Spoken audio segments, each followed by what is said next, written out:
Welcome to my channel Technology with Everyone. Today is a day of innovation and you let's with the communicate to the band.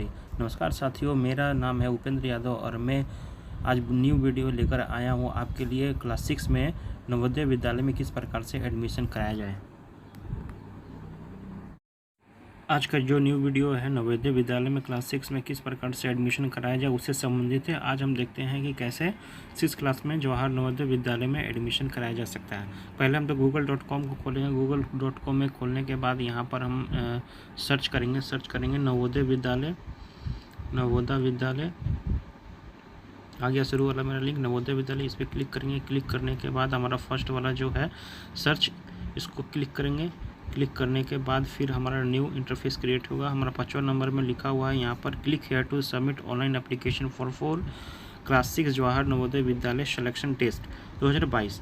इसमें जो है 2022 में जो student का admission होगा वो क्लास 6 में होगा। उससे संबंधित पहले इसमें रजिस्ट्रेशन करना होगा। रजिस्ट्रेशन करने के बाद उनका टेस्ट लिया जाएगा। टेस्ट लेने के बाद उसको जवाहर नवोदय विद्यालय के अंदर में क्लास 6 में सेशन 22 के लिए उसका एडमिशन होगा। उसका लास्ट डेट जो है 30/11/2021 दिया गया है।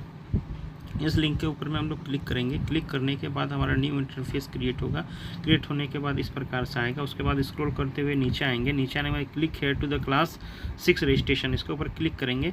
क्लिक करने के बाद ये हमारा फॉर्म है। इस फॉर्म को हम लोग को डाउनलोड करना पड़ेगा। सर्टिफिकेट, इसको हम लोग बोलते हैं सर्टिफिकेट टू अपलोड। इसको लास्ट में इसमें लास्ट के समय में इसे अपलोड करना पड़ेगा। सारा स्टूडेंट का इसके अंदर में डिटेल है। डिटेल इसके अंदर में सारा सब कुछ ये रहेगा कि देखते हैं ये फॉर्म को डाउनलोड करने के बाद क्या है इसके अंदर में। ये जो है ये Jawahar Navodaya Vidyalaya selection test 2022 certificate है। इसमें स्टूडेंट से संबंधित जो भी डिटेल्स है इसके अंदर में दिया जाएगा। और स्टूडेंट का यहाँ पर पहले नाम देना पड़ेगा उसके बाद उसके पिता का नाम देना होगा। उसके बाद माता का नाम देना होगा। ये सभी ब्लॉक लेटर में होगा, यानी बड़े अक्षरों में है। उसके बाद फ़ोटो चिपकाना पड़ेगा। डेट ऑफ बर्थ देना होगा यहाँ पर। और यहाँ पर रिलेशनशिप से संबंधित जो है डिटेल्स वो देना पड़ेगा। जेंडर देना होगा। कैटेगरी किस कैटेगरी में आते हैं, एससी में आते हैं, जनरल में आते हैं कि एससी में आते हैं, एसटी और ओबीसी किस में आते हैं उससे संबंधित उसमें डिटेल्स दिया जाएगा। और डिसेबिलिटी क्या है, स्टूडेंट फिजिकल हैंडीकेप्ड है तो उससे डिसेबिलिटी देना पड़ेगा। और इसमें बताया गया डिसेबिलिटी के अंदर में अगर 40% से अगर ऊपर रहता है तभी वह मान्य लिया जाएगा। 40% से अगर नीचे रहेगा तो नवोदय विद्यालय के द्वारा मान्य नहीं होगा और उसका जो फैसिलिटी मिलना चाहिए वो नहीं मिल पाएगा। तो ध्यान रखिएगा कि डिसेबिलिटी किसके अंदर में कितना के अंदर में है। लेकिन कुछ भी हो, अगर डिसेबिलिटी है तो उसमें दे देना ही सही रहेगा। आइडेंटिफिकेशन मार्क, अगर किसी बच्चे के मॉल हो या मार्क हो, किसी प्रकार का शरीर में मार्क हो या चेहरा हो या मॉल हो, उससे संबंधित जो डिटेल्स है उसके अंदर में यहाँ लिखेंगे। प्रेजेंट पोस्टल एड्रेस वो देना होगा, प्लस मोबाइल नंबर यहाँ पर देना होगा। ईमेल आईडी होगा तो दे सकते हैं। ये गार्जियन अपना ईमेल आईडी और मोबाइल नंबर देंगे। नेशनलिटी इंडियन होगा। हमारा रिलीजन जो होगा वो अपना दे सकते हैं। और यहाँ पर ज़रूरी चीज़ यहाँ पर दिया गया है कि क्लास 3, क्लास 4 एंड क्लास 5 ये सभी इसके डिटेल्स सारा का अलग अलग देना पड़ेगा। कि name of school study class 3 यहाँ पर देना होगा। क्लास 3 के अंदर में कौन सा स्कूल में पढ़ रहा था, क्लास 4 कहाँ से किया था, क्लास 5 कहाँ से किया हुआ था। और उसके बाद लोकेशन, उसका लोकेशन अर्बन था या रूरल था। अर्बन शहरी हुआ और रूरल अपना ग्रामीण इलाका हुआ। तो उससे संबंधित जो है यहाँ पर डिटेल्स देना पड़ेगा। अगर क्लास 3 में अगर अर्बन में पढ़ा है तो अर्बन होगा। क्लास 4 में मानते हैं अगर रूरल होगा, गांव इलाका से पढ़ा है तो क्लास 4 में होगा। अगर क्लास 5 में अगर पढ़ा हुआ है स्टूडेंट रूरल में तो रूरल होगा। तो जो जहाँ से पढ़ा हुआ वो डिटेल्स वहाँ पर दे सकते हैं। मंथ और ईयर भी देना पड़ेगा। किस मंथ में क्लास 3 में, किस मंथ और ईयर में क्लास 3 में था, क्लास 4 में किस मंथ और ईयर में ज्वाइनिंग किया हुआ था, क्लास 5 में किस मंथ और ज्वाइनिंग, पास कब किया था क्लास 3 को उसका डेट देना होगा। क्लास 4 का कब पास किया था उसका वो देना होगा। क्लास 5 का जो पास किया वो देना होगा। नेम ऑफ द ब्लॉक कौन सा है जो स्टूडेंट का जिस ब्लॉक से जो पास हुएंगे क्लास 3 के लिए, क्लास 4 के लिए, क्लास 5 के लिए। नेम ऑफ द डिस्ट्रिक्ट वही उसी प्रकार से देना पड़ेगा। नेम ऑफ द स्टेट, किस स्टेट से पास किए हैं सबका अलग अलग देना होगा। लास्ट में दिया सिग्नेचर ऑफ कैंडिडेट का यहाँ पर सिग्नेचर लिया जाएगा और उसका पेरेंट्स का यहाँ पर सिग्नेचर दिया जाएगा। ठीक है, तो हम आगे इसके बारे में देखते हैं कि आगे को कैसे इसको फॉर्म को फिलअप किया जाएगा। पहले तो इसको स्कैन करना, पहले तो आप प्रिंट आउट निकालिएगा, प्रिंट आउट निकालने के बाद इसको स्कैन कीजिएगा, स्कैन करने के बाद ये सारा डिटेल्स को भरना होगा। भरने के बाद इसको अंतिम में इसको अपलोड किया जाएगा सर्टिफिकेट को। तो हम आते हैं बैक में हमारा ये था online application for the admission to class 6 session 22 और 23 में। तो इस प्रकार से हम नीचे आते जाएंगे। नीचे आने के बाद हमारा जो डिटेल्स है यहाँ पर भरना पड़ेगा। पहले लिखा हुआ है select the state in which candidate is study in class 5। पहले स्टेट का नाम देना होगा, कौन सा स्टेट के अंदर में पढ़ रहा था स्टूडेंट। तो झारखंड होगा तो झारखंड दे सकते हैं, अपना जो स्टेट होगा वहाँ पर दे सकते हैं। और उससे संबंधित यहाँ पर दिया हुआ है डिस्ट्रिक्ट कौन सा होगा, कौन सा डिस्ट्रिक्ट में स्टूडेंट पढ़ रहा था। जो डिस्ट्रिक्ट होगा अपना हिसाब से वो सेलेक्ट कर लेना पड़ेगा।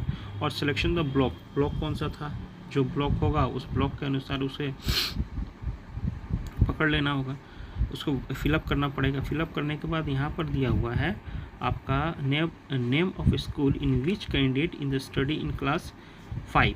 क्लास 5 में स्कूल का नाम भरना होगा कि कौन सा क्लास में, वो कौन सा स्कूल में क्लास 5 में पढ़ता था।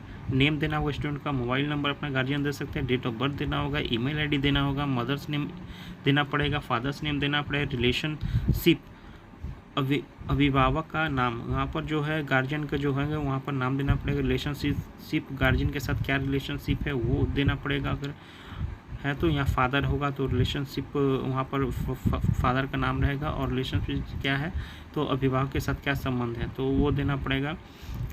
रिलेशनशिप नेशनलिटी उसको देना होगा, क्या होगा नेशनलिटी, इंडियन होगा सभी का। आइडेंटिफिकेशन मार्क, अगर किसी मोल हुआ या किसी प्रकार का कटा हुआ या कोई मार्क हुआ तो उससे संबंधित आइडेंटिफिकेशन मार्क देना होगा। लिंक कौन सा है वो देना होगा।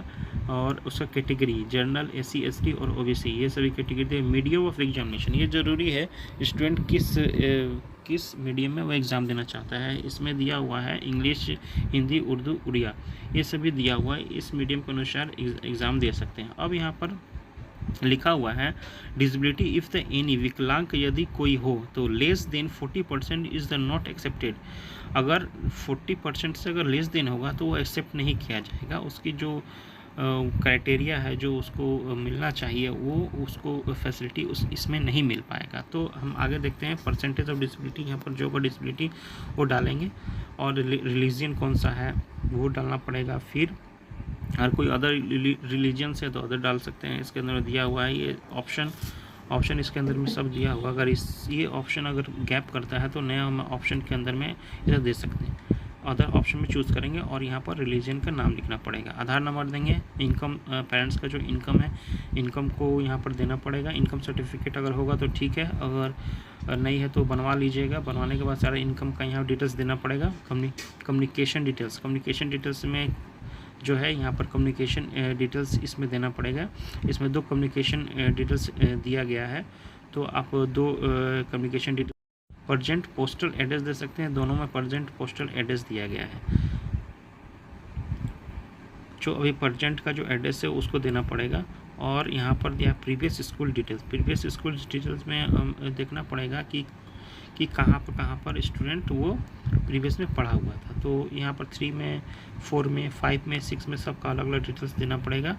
नेम ऑफ स्टेट सभी का एक समान होगा। नेम ऑफ द डिस्ट्रिक्ट सभी का अगर अलग होगा तो अलग कर सकते हैं। यहाँ पर अगर अलग करना चाहें तो अलग कर सकते हैं किस डिस्ट्रिक्ट के अंदर में पढ़ा है।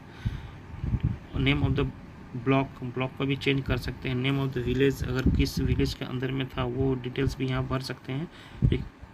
सबसे ज़रूरी यहाँ पर आता है आपका रिकॉग्नाइज स्कूल से पढ़ा हुआ है कि नहीं। मैक्सिमम का रिकॉग्नाइज अगर नॉन रिकॉग्नाइज हुआ तो उसका एडमिशन या आगे का जो प्रोसेस है एप्लीकेशन फॉर्म को फिलअप करने का वो नहीं हो पाएगा। तो स्कूल का लोकेशन जो है वो देना पड़ेगा। अर्बन है तो अर्बन, रूरल है तो रूरल देना पड़ेगा। और मंथ क्लास मंथ और ज्वाइनिंग माने किस मंथ में और ईयर में ज्वाइनिंग, क्लास 3 में ज्वाइन किया था उसका डिटेल्स यहाँ पर देना पड़ेगा। और क्लास 4 में जो डिटेल्स जो था उसका डिटेल्स भी यहाँ पर हम लोग को देना पड़ेगा, किस मंथ में ज्वाइनिंग किया था। और लास्ट में क्लास 5 में किस मंथ में ज्वाइनिंग किया था और मंथ देना पड़ेगा। और ईयर किस ईयर में पासिंग किया था वो डिटेल्स वहाँ पर फिलअप करना पड़ेगा। लास्ट में फिलअप करने के बाद हमारा क्या आएगा, upload your candidate photo, candidate का फ़ोटो आएगा, फिर उसके बाद आएगा कैंडिडेट का सिग्नेचर यहाँ पर आएगा। आने के बाद दोनों को अपलोड करने के बाद अपलोड द पेरेंट सिग्नेचर का यहाँ पर अपलोड करना पड़ेगा। और जो सर्टिफिकेट जो शुरू में जो डाउनलोड किए थे वो सर्टिफिकेट को स्कैन करके और यहाँ पर अपलोड करना पड़ेगा। अपलोड करने के बाद अंतिम में सबमिट के ऊपर में क्लिक करेंगे। क्लिक करने के बाद प्रीव्यू उसको देख लेंगे, अच्छा से देख लेंगे सारा मेरा डिटेल्स फिलअप किया हुआ है कि नहीं। ध्यान रखिएगा कि अच्छा से एक बार में सही डिटेल्स अपना भरिएगा। जवाहर नवोदय विद्यालय की तरफ से साफ साफ में कहा गया है कि अगर कोई भी डिटेल्स उनके पास अगर चल जाता है तो कोई एडिट करने का कोई ऑप्शन उनके पास नहीं है और वो बच्चा का जो है फॉर्म रिजेक्ट कर दिया जाएगा। तो ध्यान से उसको भरिएगा। भरने के बाद सबमिट से पहले प्रीव्यू को ज़रूर देखिएगा। Thank you for watching this video and helpful अगर होता है आपके लिए इस प्रकार के वीडियो और चाहते हैं तो चैनल को लाइक कीजिए, सब्सक्राइब कीजिए। बहुत बहुत धन्यवाद।